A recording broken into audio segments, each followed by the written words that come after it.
Well, it's really not their dream because there's that's the first scene once Kerry gets the belt. The first scene when he gets the belt and he goes on that motorcycle ride, and he loses his leg because he gets in a motorcycle crash. Well, what do you think? So so Kerry gets home after he just won the belt, and so think about it. In real life, if you were to win a belt, or like in a movie that's trying to show you something that's triumphant, when you win a belt, you're going to be celebrating. It's going to be a party. It's going to be bright light celebration. And what's he doing? You don't even see him win.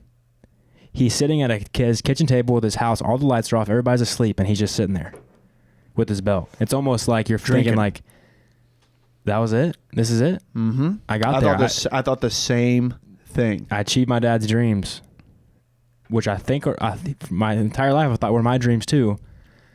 This is it. So he's like struggling with like understanding that he doesn't feel like anything. He's like, I feel the same as I did before. I just have this piece of metal now. I miss my brother. Yeah.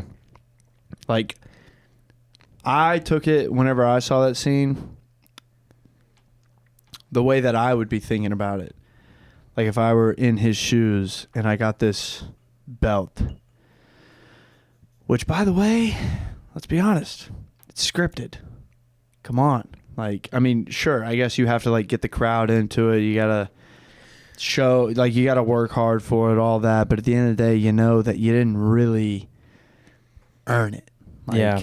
You know, I mean, because you still have to be the best. I don't really know how they judge it, but you have to be the best to ascend to that level. You have to be like athletically the best. You have to be able to sell the crowd. You have to win the crowd over to win that belt. Mm-hmm. And sure, I guess there's something to be said for that. But at the end of the day, like, they showed in the beginning of the movie, like, you know, like they're talking about like, all right, I'm going to be in the corner and then he's going to come after me. I'll meet him in the middle. He's going to lay me down and I'm going to get up and then, you know, all this like talk, like, but it's all about selling it. Mm-hmm. And so at the end of the day, like he's pushed his body to the limit. You got to also remember that he was about to go to the Olympics where like you win because you win. Right. Doesn't matter what the crowd thinks of you. Like, it's a real... You are competing. It is a true triumph. Best man win. Yeah. Like, it doesn't matter if the crowd's booing you or if everybody in the crowd is standing up cheering for you. Like, that is your hard work going into it. Right. And so, he finally gets his belt. And to me, just seeing that scene, he's kind of just empty. He's like, I lost my brother.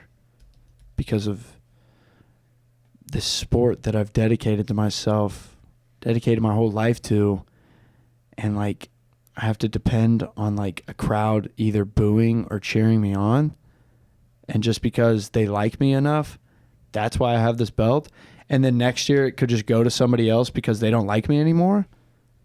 I'd feel empty. I'd feel so empty because of that.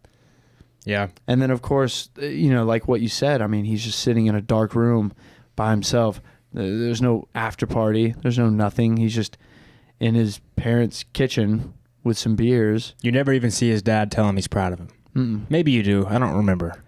I'm sure you do, but what does it matter? It wasn't a big point in the movie where his dad's like, son, you did it. I'm proud of you.